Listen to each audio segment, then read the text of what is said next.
দ্বিতীয় যে ভুলটি হয় ভাই, 100-তে 99 জনের বলবো, তার চেয়ে বেশি হতে পারে, 1000-এর ভিতরে 10 জন মানুষের হয় কিনা আমার সন্দেহ আছে এই কাজটা সঠিকভাবে করতে পারি না। সেটা হলো ওযুর সময় মিসওয়াক করা। ওযুর সময় কি করা ভাই? মিসওয়াক করা।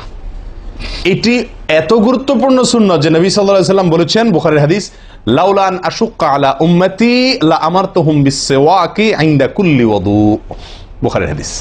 নবী সাল্লাল্লাহু আলাইহি ওয়াসাল্লাম বলেন, আমার উম্মতের জন্য যদি কঠিন না হতো, তাদের জন্য কষ্টের কারণ না হতো, তাহলে আমি তাদেরকে বাধ্যতামূলক করে দিতাম, ফরজ করে দিতাম কি?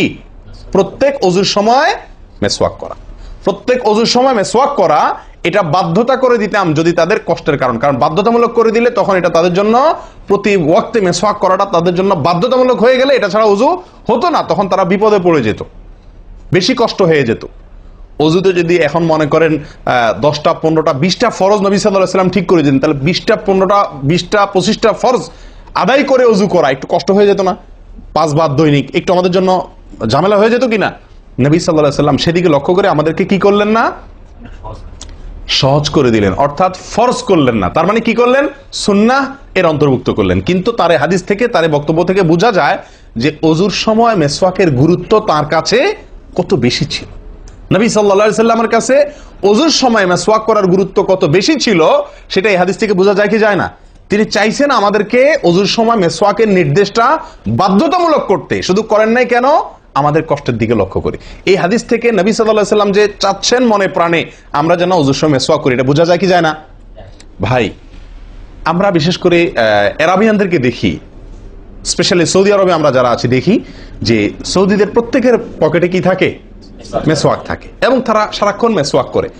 এটা যেমন আমার দাঁতের মাড়ির জন্য উপকারী, ন্যাচারাল আপনার রস, মিসওয়াকের রস কর যেটা আসে, বিশেষ করে তিতা জাতীয় হলে আরো বেশি ভালো হয়। এটা আমাদের দাঁতের জন্য যেমন উপকার হয়, তেমনি ভাবে দাঁতকে পরিষ্কার রাখে, দবদবা রাখে, দুর্গন্ধ দূর করে, অনেক দুনিয়াবী উপকারিতা আছে।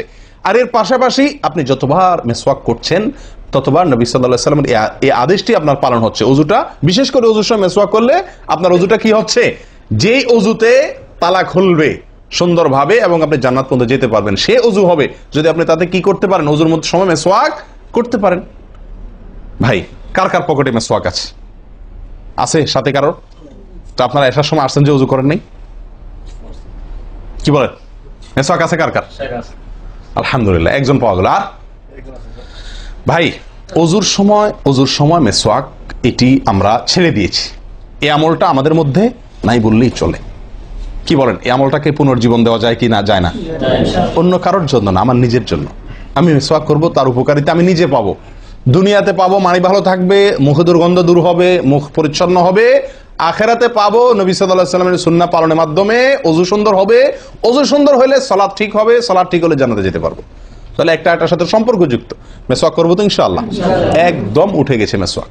ওযুর সময় মিসওয়াক করতে আমাদের দেশি ভাইদেরকে দেখাই যায় না, একেবারে বললে চলে। প্রিয় ভাইরা, আপনারা কি জানেন নবী সাল্লাল্লাহু আলাইহি ওয়াসাল্লামের জীবনের শেষ আমল কি ছিল? মিসওয়াক ছিল। নবী করিম সাল্লাল্লাহু আলাইহি ওয়াসাল্লামের জীবনের শেষ আমল, যে আমলের পরে আর কোনো আমলের সুযোগ পান নাই, এই আমলের পরে তিনি দুনিয়া থেকে বিদায় নিয়ে গেছেন। তার জীবনের লাস্ট আমল কি ছিল? মিসওয়াক। তিনি আয়েশা রাদিয়াল্লাহু তাআলা আনহার কোলে মাথায় রেখে শুয়েছিলেন মৃত্যুর ঠিক আগ মুহূর্তে।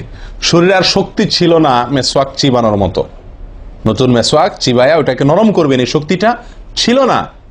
আল্লাহ রাসূল সাল্লাল্লাহু আলাইহি ওয়াসাল্লাম আয়েশা রাদিয়াল্লাহু তাআলা আনহাকে দিলেন, আয়েশা, মিসওয়াকটা আমাকে একটু চাবায়া দাও। তিনি চাবায়া নরম করে দিলেন। এরপর নবী সাল্লাল্লাহু আলাইহি ওয়াসাল্লাম মিসওয়াকটা করলেন। বাস, এই মিসওয়াকের পরে তার মৃত্যু এবং এই মিসওয়াকের মাঝখানে আর কোনো আমল করার সুযোগ ছিল না। ভাই, কত গুরুত্বপূর্ণ আমল বোঝা উচিত। ওযুর সময় মিসওয়াকটা উঠে গেছে, আমরা কি করবো ইনশাআল্লাহ? সবসময় মিসওয়াক পকেটে রাখবো তো ইনশাআল্লাহ? ওযুর সময় মিসওয়াক কখন করবেন, এটা নিয়ে ওলামাদের দুটি মত পাওয়া যায়। বেশিরভাগ ওলামাদের মত এবং বিশুদ্ধ মত হলো কুলি করার সময় আমরা মিসওয়াক করব। কুলি করার সময় আপনি বিসমিল্লাহ বলে হাত ধুলেন, এরপরে কুলি করলেন। মিসওয়াক করতে হবে এভাবে, সোজাসুজি, উপরে নিচে না, পাশাপাশি, ঠিক আছে? মিসওয়াক দিয়ে এভাবে আপনি খুব বেশি সময় করা দরকার না, একটা ঘষা দেন উপরের মাড়িতে, আরেকটা ঘষা দেন নিচের দাঁতে, দিয়ে এবার একবার কুলি করে ফেলান, ঠিক আছে? আবার মিসওয়াক দিয়ে একটা ঘষা দেন, আবার একটা ঘষা দেন, আবার কুলি করে ফেলেন। এভাবে 3 বার মিসওয়াক করেন, 3 বার কুলি করেন, বা সুন্নাত আদায় হয়ে গেল। কথাকে বুঝাতে পারছি? আল্লাহ তাআলা আমাদের সকলকে তৌফিক দান করেন। প্রিয় ভাইরা, তাহলে ওযুর মধ্যে আমাদের যে খুঁতগুলো আছে আমি সেগুলো ধরা দেওয়ার চেষ্টা করছি। একটা বড় খুঁত, যে খুঁত থেকে আমরা বেশিরভাগ লোকই মুক্ত নই, সেটি হলো মেসওয়াক বিহীন ওযু। লক্ষ্য করবো তো ইনশাআল্লাহ। আল্লাহ আমাদেরকে আমলের তৌফিক দান করেন। একান্ত না থাকলে আঙ্গুল দিয়ে করলেন, কিন্তু আপনি নিয়মিত আঙ্গুল দিয়ে করলেন সেটা না, মেসওয়াকই করা উচিত।